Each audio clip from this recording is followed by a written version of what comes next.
মোবাইলকে আপনি ব্যবহার করেন, মোবাইল যদি আপনাকে ব্যবহার করে তাহলে আপনার ধ্বংস নিশ্চিত। কোনোভাবেই আপনি মোবাইলের আসক্তি থেকে বের হতে না পারলে আপনার জীবনে ভালো কিছু করা সম্ভব হবে না। সবাই মোবাইলের আসক্তি থেকে বের হয়ে আসবো তো ইনশাআল্লাহ। কোন প্রতিষ্ঠিত মানুষ যার দ্বারা বড় কিছু করা সম্ভব হয়েছে, মোবাইলে আসক্ত ছিল সে, এটা কোনোদিনই সম্ভব নয়। যারা মোবাইলে সারাদিন ঘন্টাকে ঘন্টা স্ক্রল করতে থাকেন এইভাবে, অনুবীক্ষণ যন্ত্র দিয়ে যদি দেখা হয় তাহলে আমাদের আঙ্গুলের এই জায়গাটা দেখা যাবে ক্ষয় হয়ে গেছে।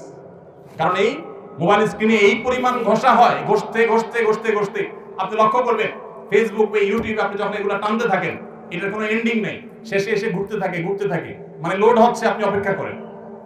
কোনো এন্ডিং আছে? এন্ডিং নেই। তার মানে কি? এটা মানুষের জীবনের জন্য ধ্বংসাত্মক, অর্থাৎ এই নেশা আসক্তি। আপনি সোশ্যাল মিডিয়া ব্যবহার করেন, মোবাইলকে আপনি ব্যবহার করেন, মোবাইল যদি আপনাকে ব্যবহার করে তাহলে আপনার ধ্বংস নিশ্চিত। কোনোভাবেই আপনি মোবাইলের আসক্তি থেকে বের হতে না পারলে আপনার জীবনে ভালো কিছু করা সম্ভব হবে না। সবাই মোবাইলের আসক্তি থেকে বের হয়ে আসবো তো ইনশাআল্লাহ। এই জন্য প্রথমত যারা ছাত্র মানুষ তারা সাধারণত বাটন ফোন খুব বেশি দরকার হলে ব্যবহার করবেন, স্মার্টফোনে যাবেন না।